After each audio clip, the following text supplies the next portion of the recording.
On est à 20 personnes, on va pouvoir démarrer. Merci, déjà à toutes et tous, d'être présents pour ce webinaire dédié à l'application, des gardiens et à son déversement, dans votre ERP. Avant de rentrer dans le vif du sujet, je vous propose qu'on fasse un rapide tour de table pour se présenter et donc je te laisse la parole, Thomas. Ouais, ben, enchanté, à tous. Donc moi, Thomas Martin, chez Sowell, l'appli des gardiens, je m'occupe de la relation avec les partenaires bailleurs. Donc l'idée, c'est de les accompagner dans la mise en place de tests et dans le suivi au long terme de leur utilisation de l'application. Je me présente, Célestin Andréis, je suis le cofondateur, de l'agence conseil en développement RPA Autocomplete. Donc nous, notre mission au quotidien, c'est de vous faciliter, votre quotidien en automatisant tous vos processus métiers, dès lors où ils vont être chronophages, répétitifs et à faible valeur ajoutée. Et puis aussi de jouer le rôle de connecteur et d'interopérabilité, dès lors où il n'y a pas de moyen de communication entre vos applications tierces et votre ERP. Donc, malheureusement, Olivier Guerrero, qui représente la société AB Habitat, a eu un empêchement de dernière minute. Donc, vous pourrez le solliciter le cas échéant si jamais vous êtes intéressé pour avoir un retour d'expérience de vive voix. En tout cas, il tenait à s'excuser pour ce désengagement, malheureusement, de dernière minute. Mais du coup, Thomas va vous représenter un petit peu le contexte de ce projet et c'est son fondement. Je te laisse du coup la parole. Ouais, avec plaisir. Eh bien, en effet, AB Habitat, du coup, un bailleur qu'on connaît très bien, qui est né dans la même commune que nous, sur Besançon, en région parisienne. C'est un bailleur qui a un atout majeur parmi d'autres, c'est sa présence sur le terrain en termes de proximité, avec une centaine de gardiens, d'employés d'immeubles, qui du coup, d'un point de vue humain, font et faisaient très bien leur métier.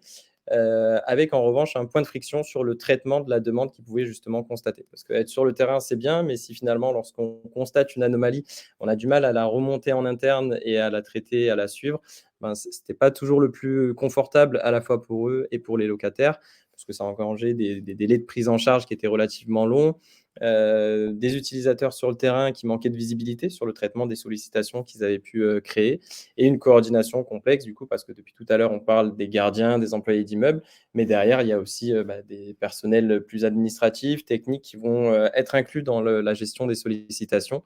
Et donc, si on est sur différentes réalités, on a du mal à correctement communiquer. Donc, de ce constat-là, on s'est dit, on va amorcer ensemble ce projet. Donc, nous, en tant qu'application des gardiens, côté Sowell, l'idée, c'était de mettre à disposition un outil très simple pour les utilisateurs sur le terrain afin de créer de l'information, créer des réclamations et notifier en fait en temps réel de chaque anomalie qui est constatée.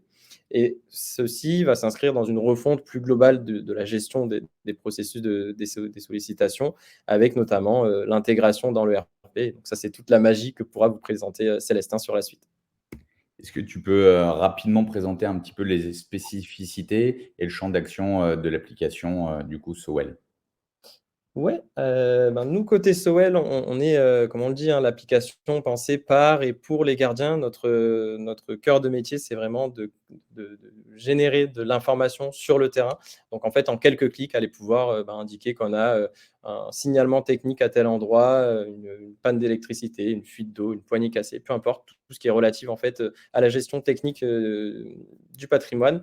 On va également pouvoir imaginer générer tout un tas de réclamations qui vont aller sur des incivilités, sur les enlèvements de véhicules, et cetera.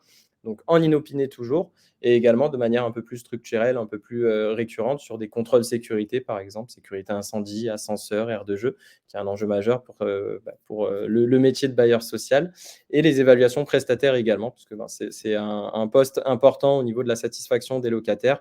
On paye des prestations pour qu'elles soient faites sur le terrain, et donc avec une application, c'est intéressant si on peut évaluer la qualité de cette prestation. Merci. Est-ce que tu peux revenir un petit peu sur le contexte et en fait sur la mise en œuvre opérationnelle de ce projet avec AB Habitat? Complètement, complètement parce qu'on l'a dit, Sowell, c'est un peu comme la boîte à outils du gardien avec plusieurs outils à l'intérieur et là, celui qui était prioritaire chez AB Habitat, c'était les signalements techniques. Donc, créer des réclamations, des sollicitations sur le terrain.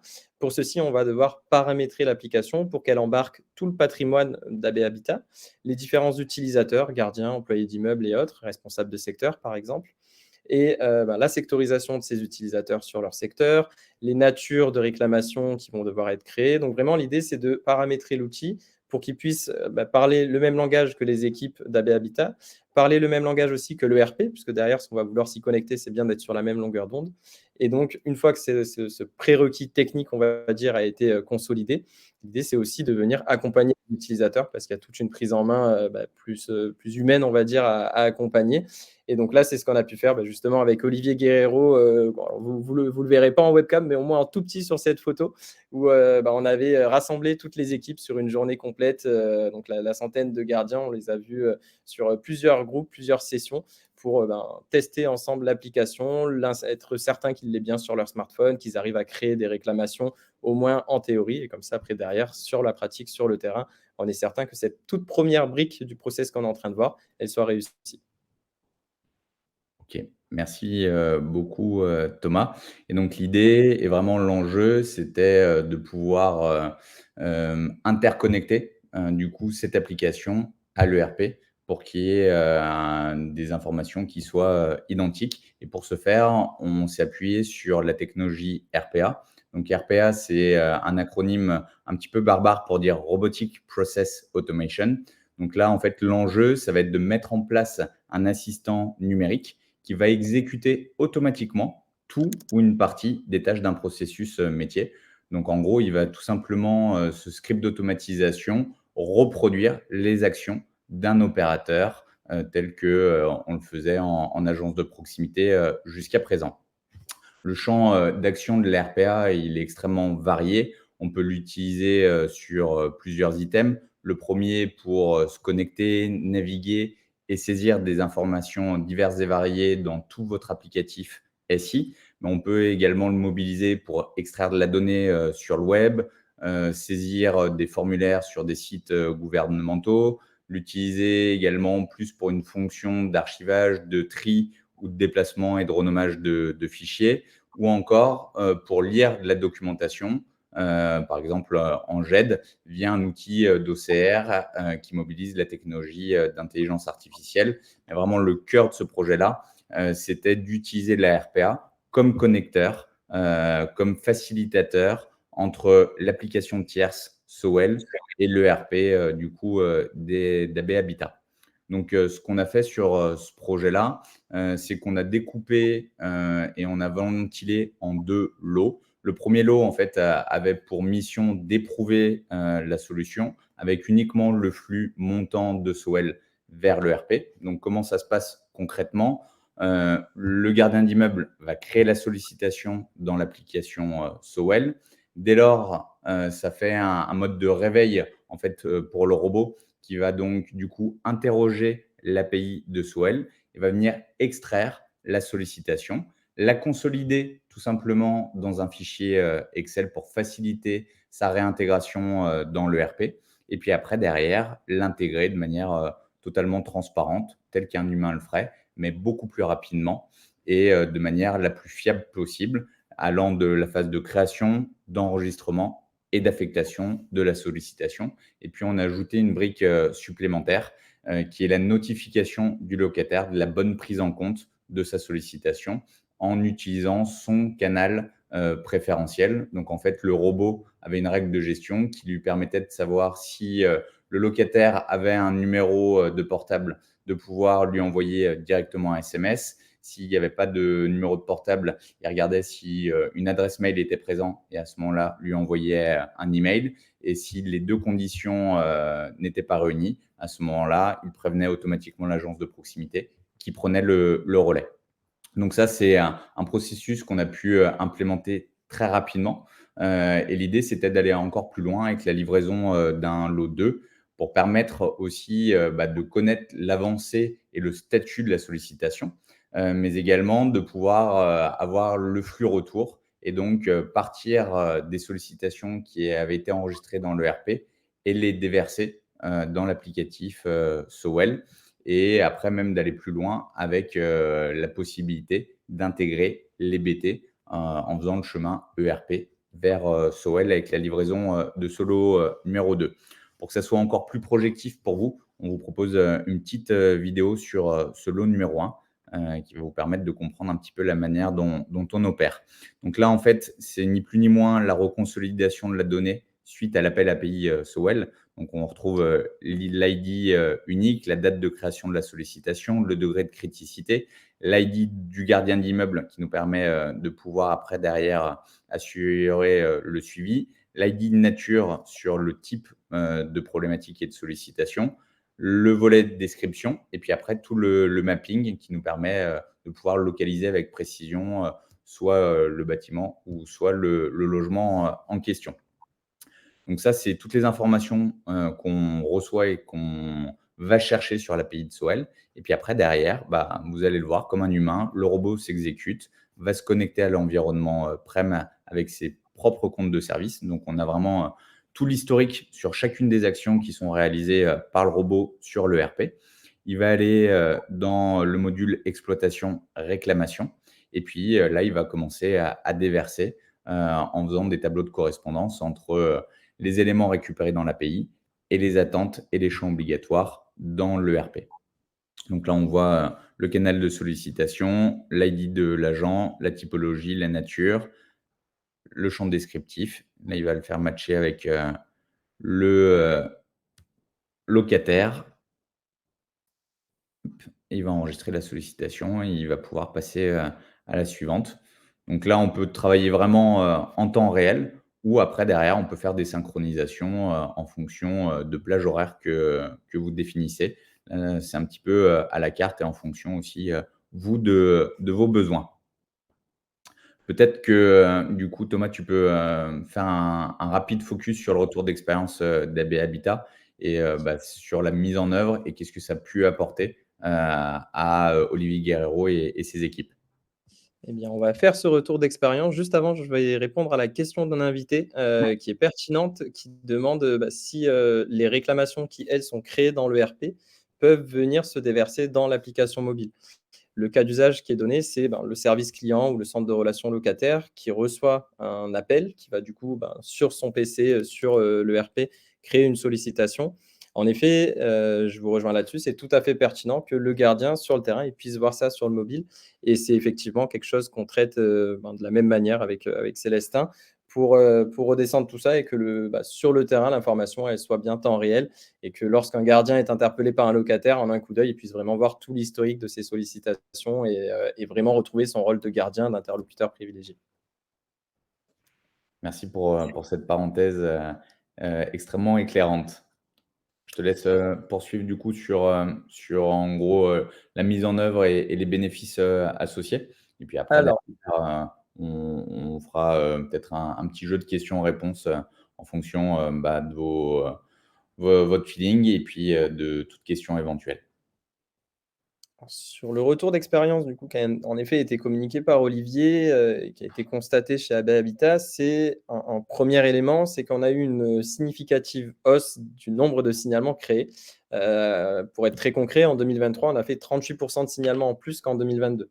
Ça ne veut pas forcément dire qu'il y a plus de problèmes sur le terrain, mais simplement que on va beaucoup mieux tracer ce qui se passe sur le terrain. Donc il y a 2 raisons qui expliquent ça de ce qu'on a perçu avec Olivier. C'est la première, l'attrait de la nouveauté. Alors ça, c'est valable, nous, de notre côté Sowell, en tout cas, on le constate sur tout projet, peu importe le connecteur, peu importe le contexte. En effet, on a un nouvel outil entre les mains, donc les personnes vont forcément de suite adhérer et ça va stimuler la création des sollicitations. Et la seconde chose, c'est que le fait que l'application soit simple, on en parlera tout à l'heure, mais le fait qu'en quelques clics, on puisse créer une sollicitation, ça va être là aussi beaucoup plus encourageant que si il faut ouvrir une plateforme qui demande plusieurs longues minutes et qui du coup peuvent en décourager certains. Donc ça, c'est le premier sujet. Ce qui va se faire en parallèle aussi, c'est qu'on va avoir une baisse significative du nombre de signalements qui est créé en agence.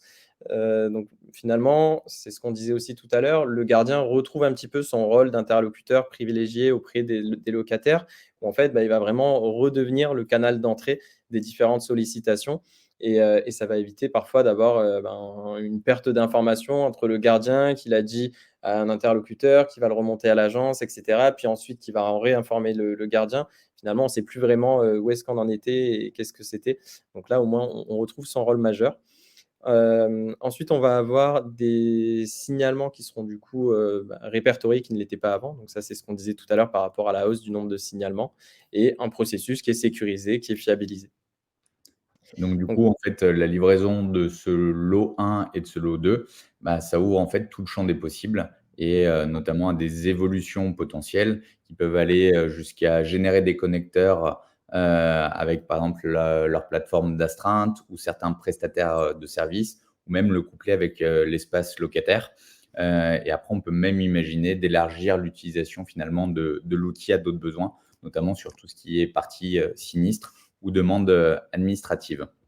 D'un point de vue purement chiffré, même si Thomas l'a rapidement évoqué, sur 2024, on est sur un trend de 6 500 nombre de sollicitations par an. Donc peu ou prou, on est à peu près à la moitié par rapport au parc patrimonial d'AB Habitat. Avant le RPA, en gros, le temps de traitement des sollicitations par jour, ça représentait environ 1h30. Donc, en grosso modo, on est environ sur un temps d'intégration de 5 minutes par sollicitation. Et après usage du robot, on est à peine 20 minutes de temps d'exécution. Donc, on tombe sous la barre symbolique de la minute par traitement, par sollicitation. Donc, en grosso modo, sur un an, on est à peu près à 300 heures de gain de temps côté habitat. Et donc, ce qui permet tout de suite d'obtenir un ROI et du coup d'avoir une vitrine pour la suite des projets et aller chercher notamment du budget. Sur cette slide-là, qui sera la slide de conclusion, Thomas, est-ce que tu peux expliquer un petit peu les grandes étapes et notamment la mise en œuvre du lot 2? Ouais. Alors, ce qu'on a fait ici, c'est qu'on a illustré ce qu'on était en train de se dire. Donc, les 3 écrans que vous voyez, c'est l'application en Sowell, en fait, ouverte sur un téléphone mobile. Donc, dans le premier exemple que va lancer Célestin, on est sur la partie historique de l'utilisateur qui va simplement voir créer dans son historique un nouveau signalement. Donc, ça répond typiquement au cas d'usage qui a été posé tout à l'heure en question. Un signalement, une sollicitation est créée dans le RP, ici dans Prem, et elle est déversée dans l'historique du gardien sur son téléphone. Sur la Deuxième cas suivante? d'usage, ouais, 2e cas d'usage, donc un signalement qui a déjà été créé, qui est sur le terrain ou sur le RP, peu importe. On va le retrouver dans son historique. On va avoir une vie sur ce signalement, notamment, par exemple, une création de bon de travaux, bon de commande. Eh bien, on va voir ce bon de commande arriver de manière, en termes de message ici, avec une photo bien précise qu'on va pouvoir ouvrir et consulter sur le terrain. Et le dernier cas ici, ça va être le changement de statut, puisque chaque signalement, chaque sollicitation va être d'abord en attente, puis elle va passer en cours de traitement, puis elle va être terminée. Et donc, c'est ce que Célestin entoure magnifiquement ici sur la droite de l'écran. Voilà, donc on parlait de temps réel, c'est cette possibilité-là qu'offre la RPA avec cet échange de flux d'informations. En tout cas, n'hésitez pas si vous avez la moindre question. On est maintenant à votre écoute pour pouvoir échanger sur vos problématiques et vos projets respectifs. Merci en tout cas pour votre attention et à très vite. Est-ce qu'on a des questions, Thomas? Alors, on a un remerciement. Merci à vous également pour la participation. Pas d'autres questions pour l'instant. Alors, je vous laisse les poser si besoin. Il y a le chat à votre dispo. Et sinon, on va souhaiter un bon appétit à ceux qui nous quittent. Bonne journée également. Merci également. Bonne journée. N'hésitez pas pour ceux qui restent, si vous avez besoin d'éclaircissements ou autres, à nous solliciter.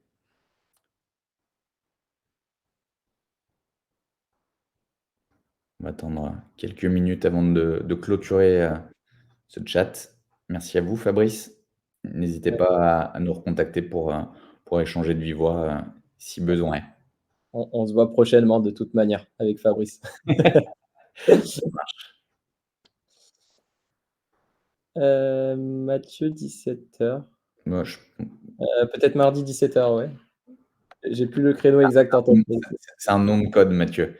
ouais, voilà, c'est une opération top secrète.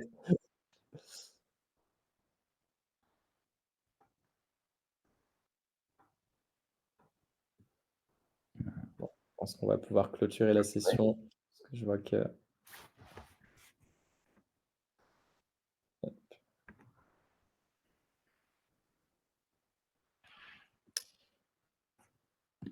je stoppe l'enregistrement.